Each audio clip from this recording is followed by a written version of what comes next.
This is unequivocally good news, not just for the patch, but Alberta and Canada. That, in fact, the TransCanada has come forward, TC Energy now has come forward and indicated a timetable when they're actually going to get the construction process underway. This would imply that they and their shippers, one of whom is, of course, the Alberta government, are aligned on this timetable, and this is unequivocally good news. Now, of course, you mentioned the fact that while they are willing to go forward, and it's unequivocally good news, the opponents to this project, and we've seen it with other pipelines, even though you have all the green lights, all the signs that everything is full steam ahead, there are still challenges after challenges. Can we as an industry in Canada, the energy industry, work our way through these to an actual completion of a project? Well, I mean, let's not underestimate that there is always the possibility that an environmental group will try to find some other court in the United States to provide them with some form of injunctive relief. I think most of that has played itself out based on what unfolded last year. I think that the permits that are required now from the Trump administration, TransCanada will get over the next weeks and months, and the construction process will unfold. It is also to be acknowledged that, this pipeline will not get completed until there's been a presidential election, and it probably won't be turned on, so to speak, until after the next inauguration of whoever that president is. And clearly, this pipeline is still probably going to get a lot of political attention between whoever is nominated for the Democrats and Donald Trump. So, of course, this is not yet a case where this ensures the completion of construction and operations, but it is a significant step that TransCanada and its shippers have publicly disclosed its construction schedule and their intentions to meet that schedule. Now, you mentioned off the top that not only in the interest of the oil patch or Alberta, but in the national economy as a whole. Have you been frustrated over the past couple of years watching these discussions over pipeline projects, the fights that we've seen, that people have lost focus of that the energy industry does contribute in a pretty big way to this economy? Well, I've been so frustrated on that point, I've written 2 books decrying that reality.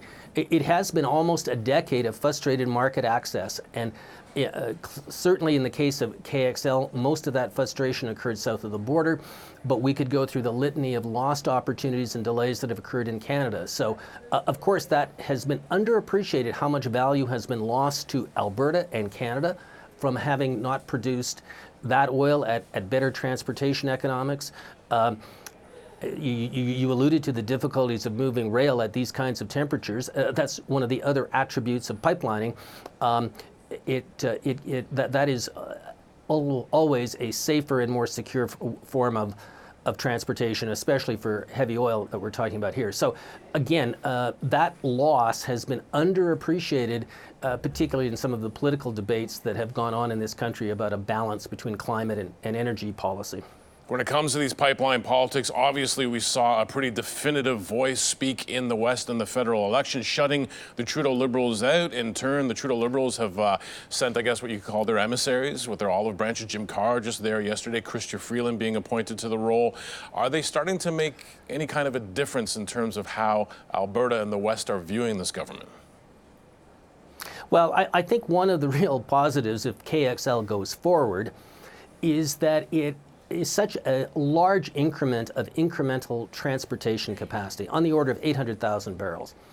And that's entirely consistent with a view that Alberta oil sands production alone could increase towards 4 million barrels by the end of the next decade. So the advent of KXL, and most of that, of course, is in the United States, not in Canada, is, I think, something that relieves some of the intensity around, the timing and processes related to TMX. TMX is still a very important complement to KXL because it does give a kind of market diversity that is important for Canada, and that project should be expedited. But I am sure that even within the balance between economic considerations in Ottawa and climate-related considerations, this news would be positively received, if only by the basis that it portends that there's going to be increased production in Alberta. It's going to actually get to its highest value market, and that is going to make some of the tensions, one would think, somewhat reduced between Alberta and Edmonton, simply because there's more dollars coming into the country, regardless of how Alberta and Ottawa ultimately resolve their differences on national climate policy. When you talk about climate policy, obviously Alberta and Ottawa have some work to do to try to find a way forward together, but we start thinking about big investment funds around the world talking about shifting their investment strategies, worried about climate.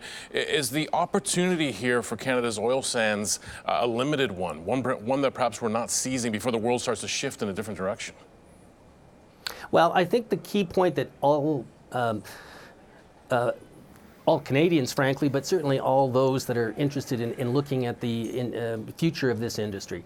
The world demand for heavy oil is still fundamentally robust. And it is robust even on the U.S. Gulf Coast, notwithstanding its achievements on oil fracking of other producing of products that's fundamentally lighter and not as ideal for some of the infrastructure that sits on the Gulf Coast. So I think the point here is the world has yet to demonstrate a capacity to entirely do without crude oil, let alone heavy oil. So again, within the time frames of the next, I would say, 20 to 25 years, this pipeline is a robust economic proposition, and I think that is implicit in this announcement that we saw today.